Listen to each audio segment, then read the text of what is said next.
Ang dumi ninyo, ang bagay na tinatanggal ninyo sa banyo araw-araw, ay nagtatago ng isang lihim na maaaring nagliligtas o kumukuha ng buhay. Ang mga senyales sa iyong dumi ay nagbababala na ng cancer sa bituka. Taon bago pa man ito malaman ng inyong doktor, taon bago pa man maramdaman ang anumang sakit. At karamihan sa atin, hubagi sa walang bahala ito, ay tulahan malamat too, ay tukay dito o para hubikayaran. At karamihan sa atin, puding pagalaman ng anumang sa iyong parambahalang inyo ay tulahan malamat.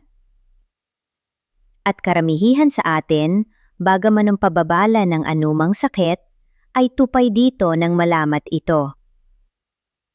At karamihan sa atin, malibililitas o kumukuha ng bahala.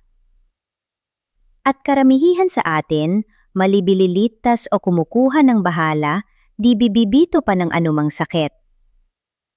At karamihan sa atin, bago man ang pababala ng anumang, ay tupay dito ng malamat ito.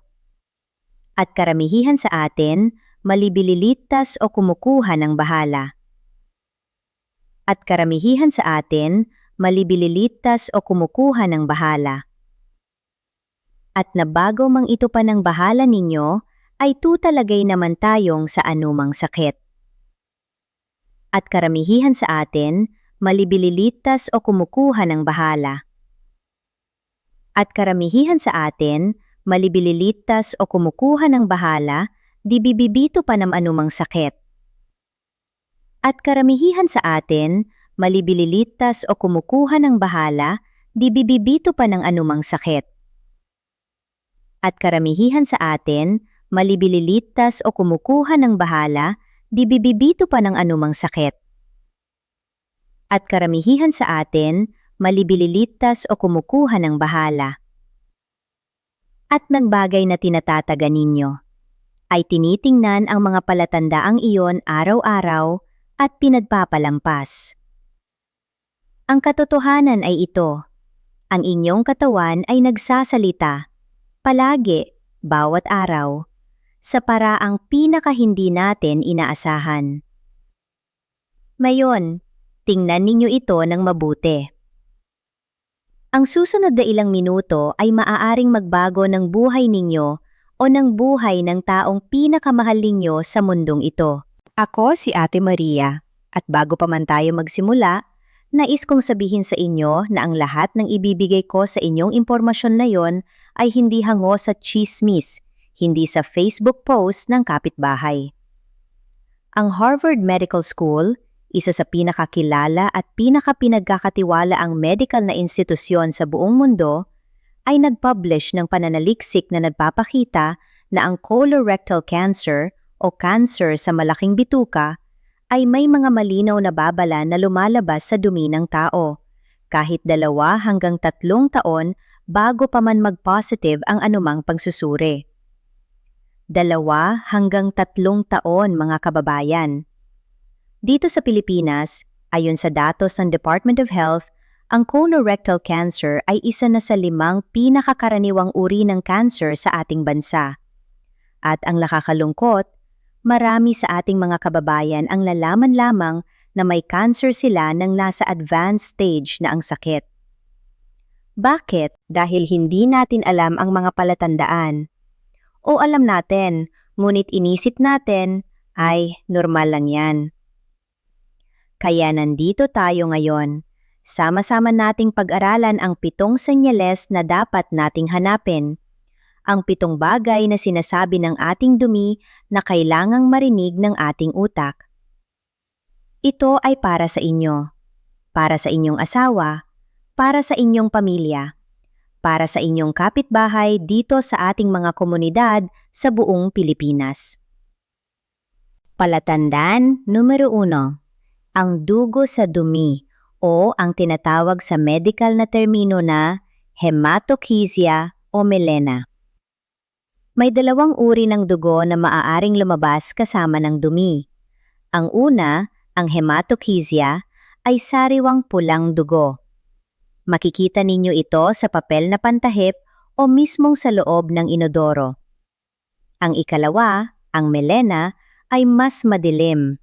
Itim o kulay tar ang dumi, at ito ang mas nakakatakot sa dalawa. Halimbawa, isipin ninyo ang inyong asawa. Isang umaga, habang naghahanda kayo ng almusal, kanin at pritong bangus tulad ng dati, lumabas siya mula sa banyo at nanlabay ang mukha. Tinanong ninyo siya, "Anoon mangyari?" Sabi niya, "May dugo sa inodoro." Anong sasabihin ninyo? Karamihan sa atin ay sasabihing, "Almura di pa na." Ba natin kayo, pero maaari rin kayong mali. Ang almoranas ay nagbibigay ng maliwanag na pulang dugo at karaniwang hindi masakit. Ngunit ang cancer sa bituka, lalo na kung nasa malalim na bahagi ng bituka, ay nagbibigay ng mas maitim na dugo at maaaring may kasamang pamamaga o sakit sa tiyan. Huwag hulaan, huwag maghintay, ipakita sa doktor. Palatandaan numero 2. Ang biglaang pagbabago ng ugali ng dumi, ang tinatawag na change in bowel habits. Kilala ninyo ang inyong sariling katawan? Kung dati ay may tiyan kayo tuwing umaga, regular, walang hirap. At biglang nagbago iyon sa loob ng ilang linggo. Minsan constipation, minsan diarrhea, minsan pareho sa iisang araw. Yan ang dapat mag-alert sa inyo. Si Aling Nena, kapitbahay namin dito sa Maynila, ay nagsabi noon, "Ate Maria, hindi na ako regular. Minsan 3 araw bago ako makadumi. Tapos biglang 3 beses sa isang araw." Inisip niya, pagod lang o sobrang kain ng pagkain sa fiesta, kaya pinabayaan niya. Ang katotohanan. Ang isang tumor sa loob ng bituka ay maaaring pumigil sa normal na daloy ng dumi. Minsan nakakasagabal, minsan nakakalusot, kaya nagbabago ang pattern. At ang pagbabagong ito na tumatagal ng higit sa 3 linggo, ito ang dapat pansinin. Palatandaan numero 3. Ang dumi na mas manipis kaysa dati, ang tinatawag na pencil thin o narrow stools. Ito ang palatandaang bihirang napapansin ng tao, dahil sino ba ang maingat na tinitingnan ang hugis ng kanilang dumi? Ngunit marinig ninyo ito, kung ang dumi ninyo na dati ay normal ang lapad, ay biglang naging manipis tulad ng lapis o mahabang sinulid sa loob ng ilang linggo, maaaring may isang bagay sa loob ng inyong bituka na kumikitid sa daanan ng dumi. Ang isang polyp, isang maliit na bukol na nagsisimula sa loob ng dingding ng bituka o isang nagsisimulang tumor ay maaaring mag-compress ng daanan ng bituka. Ang dumi ay pinipilit na dumaan sa mas makipot na espasyo, kaya nagiging manipis ang hugis nito. Hindi ito kailanman dapat baliwalain, lalo na kung kasama ito ng iba pang palatandaan sa listahang ito. Palatandaan numero 4. Ang pakiramdam na hindi pa tapos ang pagdudumi kahit tapos na, ang tinatawag na tenesmus o incomplete evacuation. Alam ninyo ang pakiramdam na ito? Pumunta kayo sa banyo, nagdumi kayo, ngunit may pakiramdam pa ring may natitira. Kaya babalik kayo, uupo ulit. Ngunit wala na, pero ang pakiramdam, nandoon pa rin.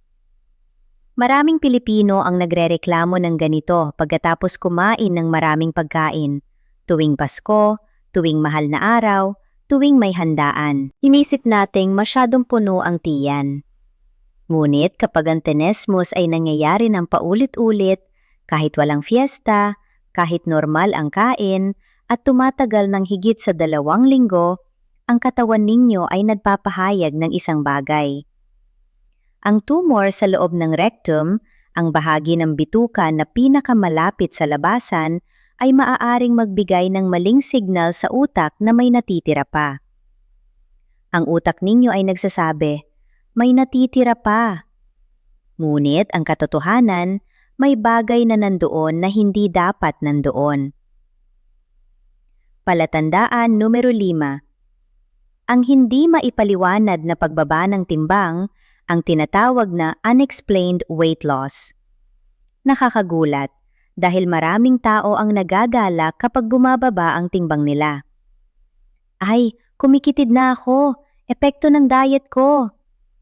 Ngunit may isang uri ng pagbaba ng timbang na hindi dapat ipagdiwang, at ito ang hindi maipaliwanag. Kung ang inyong asawa, na hindi naman nagda-diet, hindi naman nagbabago ng kain, normal pa rin ang kain ng kanin, normal pa rin ang ulam ng bangus at papaya, ay biglang bumaba ng 5 kilo sa loob ng 1 buwan o 2, ito ay isang malaking babala. Ang cancer cells ay gumagamit ng malaking halaga ng enerhiya ng katawan upang lumago. Bukod dito, ang mga cells ng cancer ay naglalabas ng mga substances na nagbabago ng metabolism, ang proseso ng pagkonsumo ng katawan ng pagkain. Kaya kahit kumakain ng tao, ang katawan ay hindi na makapag-absorb ng nutrients ng maayos. Ang resulta, pagbabago ng timbang ng walang dahilan. 10% ng inyong timbang. Kung iyon ang nawala sa inyo ng walang sinasadyang dahilan, kumonsulta kayo. Huwag maghintay pa.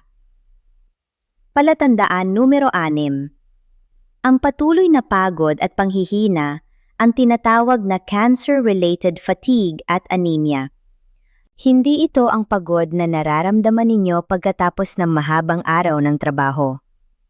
Hindi ito ang antok na nararamdaman ninyo pagkatapos manood ng sine hanggang hating gabi. Ito ay isang pagod na hindi nawawala kahit tulog kayo ng sapat. Isang panghihina na nandoon pa rin tuwing gigising kayo sa umaga. Isipin ninyo ang isang ina dito sa Maynila. Gising ng alas 5 ng umaga para magluto ng agahan, makapaghatid ng mga bata sa eskwela, makabalik para maglinis ng bahay. Kaya naman kapag sabi niya, pagod ako, lahat tayo ay sasabihing, syempre marami kang ginagawa. Ngunit ang cancer sa bituka ay maaaring magdulot ng patuloy na pagdurugo kahit hindi makita sa mata. Ang dugong ito ay dahan-dahang kumukuha ng iron sa katawan, nagdudulot ng anemia. At ang anemia ay nagdudulot ng matinding pagod, panghihina, pagpapaputi ng balat at kahirapan sa paghinga kahit maliit na galaw lang. Kapag hindi na ninyo kayang tapusin ang mga gawaing dati, ay madali para sa inyo. At wala kayong ibang sakit na kilala, pakinggan ang inyong katawan. Palatandaan numero 7. Ito ang pinakadramatiko. Ito ang pinakamapanganib. At ito ang palatandaang kung makikita ninyo ay nangangailangan ng aksyon ngayon din. Hindi bukas, hindi sa susunod na linggo. Ang tiyan o puwit na sakit na sinasamahan ng bukol ang tinatawag na abdominal mass with persistent pain. Ito ang punto kung saan ang katawan ninyo ay hindi na nagmumungkahi. Ito ay nagpapahayag na ng tuwirang-tuwiran. Kapag maaari nang maramdaman ang isang bukol o pagtitigas sa loob ng inyong tiyan, sa bandang kaliwa o kanang bahagi, kasama ang sakit na hindi nawawala sa loob ng maraming araw o linggo, ito ay isang senyales na ang tumor ay lumaki na ng sapat para maramdaman sa labas. Sa estadong ito, ang cancer ay maaaring nasa stage 2 o stage 3 na. Nangangahulugang nagsimula na itong lumagpas sa mga dingding ng bituka at maaaring nagsimula ng makaapekto sa mga kalapit na organo, ang atay, ang bato, ang puson. At ang nakakalungkot na siyente ang pumunta sa ospital sa unang pagkakataon sa estadong ito, dahil hindi nila nakilala ang mga naunang 6 na palatandaan. O nakilala nila, ngunit inisip nilang, ay, lalampas din yan. Isang ama sa aming komunidad, 3 anak, nagtatrabaho sa construction, nagsabi sa asawa niya, Matagal na ako may sakit sa tiyan. Inisip ko maasim-asim lang ang sikmura. Nang pumunta sila sa ospital, stage 3 na ang cancer niya. Sana, kung nalaman lamang niya ang mga palatandaang ito ng mas maaga. Sana, kung may nagsabi sa kanya ng mas maaga. Kung naranasan ninyo ang palatandaang ito, pumunta sa doktor agad. Hindi bukas. Hindi pagkatapos ng trabaho. Hindi kapag may oras na. Ngayon. Ngayon, ito ay magandang balita. Ang colorectal cancer, kapag nahuli ng maaga, kapag nasa stage 1 pa lamang, ay may survival rate na higit sa 90%. 70%. Halos lahat na may sakit na ito sa maagang yugto, nakakalusot sila. Nakakabalik sa normal na buhay. Nakikita pa ang mga apo. Kaya ang kaalaman, ang mga natutunan nating ngayon ay hindi para takutin kayo. Ito ay para iligtas kayo. At kasama ang 3 simpleng hakbang na ito, maaari ninyong simulan ang pag-aalaga ng inyong bituka ngayon mismo. 1. Ang luya at fiber-rich na pagkain para sa kalusugan ng bituka. Ang luya, ang ating simpleng luya na matatagpuan sa bawat palengke sa buong Pilipinas, ay napatunayan ng siyensya na may anti-inflammatory at anti-cancer properties. Ang mga gingerol at shugeol, ang mga aktibong sangkap ng luya, ay tumutulong sa pagpigil ng paglago ng cancer cells sa loob ng digestive tract. Paano ito gagawin? Bago maligo sa umaga, init-initin ang tubig. Lagyan ng 1 piraso ng luya, pinagsisid. Ihalo ang kaanting honey. Inumin bago kumain. Simple, madali, halos walang gastos. Bukod sa luya, dagdagan ninyo ang pagkain ng fiber-rich na pagkain at dito tayo masuwerte bilang mga Pilipino. Ang bangus, ating paboritong isda, ay mayaman sa omega-3 fatty acids na nagpoprotekta sa lining ng bituka. Ang bigas na may bran, ang kamote, ang mais, lahat ito ay nagbibigay ng fiber na tumutulong sa regular na paglalabas ng dumi at nagbabawas ng oras na ang mga nakakalaso na bagay ay nakikipag-ugnayan sa mga dingding ng bituka. Ang fiber, ito ang pinakasimpleng proteksyon ng ating bituka. At matatagpuan natin ito sa ating pang-araw-araw na pagkain. Wala pang 20 piso ang isang ulo ng kamote sa palengke. 2. Antsaang gubat at papaya para sa digestive health. Antsaang gubat, isa sa ating mga halamang gamot na kinikilala ng DOST at ng DOH, ay tradisyonal na ginagamit para sa mga problema sa tiyan. At may siyentipikong basihan nito. Ang mga polyphenols na naglalaman sa tsaang gubat ay may antioxidant properties na tumutulong sa pagprotekta ng mga cells ng bituka laban sa oxidative stress. Isa sa mga pangunahing dahilan ng pagbabago ng malusob na cells sa cancer cells. Maaari kayong uminom ng tsaang gubat na tsaa 1 beses sa isang araw. Makikita ito sa halos lahat ng botika at palengke sa buong Pilipinas. Halos 30 piso lang ang isang pakete ng dried tsaang gubat na tatagal ng 1 buwan. At ang papaya, ang ating paboritong prutas at ulam. Ang papain, ang enzyme na natural na makikita sa papaya, ay tumutulong sa wastong digestive function. Ang hilaw na papaya na ginagamit natin sa tinola at sa iba pang lutuin ay particular na mayaman sa fiber at sa mga nutrients na nagpapalakas ng kalusugan ng bituka. Isang mangkok ng tinola na may papaya sa umaga, ito ang Pilipinong superfoods na matagal nang ginagamit ng ating mga lolo at lola. At ngayon, alam na natin ang siyentipikong dahilan kung bakit. Ang medical na hakbang, ang colorectal cancer screening. Ito ang pinakaimportanteng hakbang at ito ang madalas na nakakatakot para sa atin. Ngunit pakinggan ninyo ito. Ang fecal occult blood test o FOBT ay isang simpleng pagsusuri na naghahanap ng dugo sa dumi na hindi makikita ng mata. Ito ay available sa karamihan ng government health centers at RHU sa buong Pilipinas. Ang gastos, mula sa walang bayad hanggang 100 piso lamang sa mga public health facilities. Para sa mga may edad na 45 pataas at lalo na para sa mga may kasaysayan ng cancer sa pamilya, ang annual FOBT ay rekomendasyon ng mga doktor sa buong mundo. At dito sa Pilipinas, maaaring inyong puntahan ang pinakamalapit na health center at humingi ng pagsusuring ito. Hindi kayo dapat matakot na pumunta. Hindi kayo dapat mahiyang magtanong. Ang mga health workers sa ating mga community health centers, nandoon sila para sa inyo. 3 simpleng hakbang, maaaring inyong simulan bukas ng umaga. Bago pa tayo magtapos, nais ko kayong tingnan sa mata. Hindi bilang isang doktor, bilang isang kaibigan, bilang isang kapwa Pilipino na nagmamalasakit. Ang inyong asawa, ang taong natutulog sa tabi ninyo gabi-gabi, maaaring hindi sila magsabi kung may something na hindi tama sa kanilang katawan. Dahil ayaw nilang mag-alala kayo. Ayaw nilang maging pabigat. Ganyan tayo, mga Pilipino. Tinatago natin ang ating sakit. Kaya ang responsibilidad, ang pag-aalaga sa bawat isa ay nasa atin lahat. I-share ninyo ito sa inyong asawa.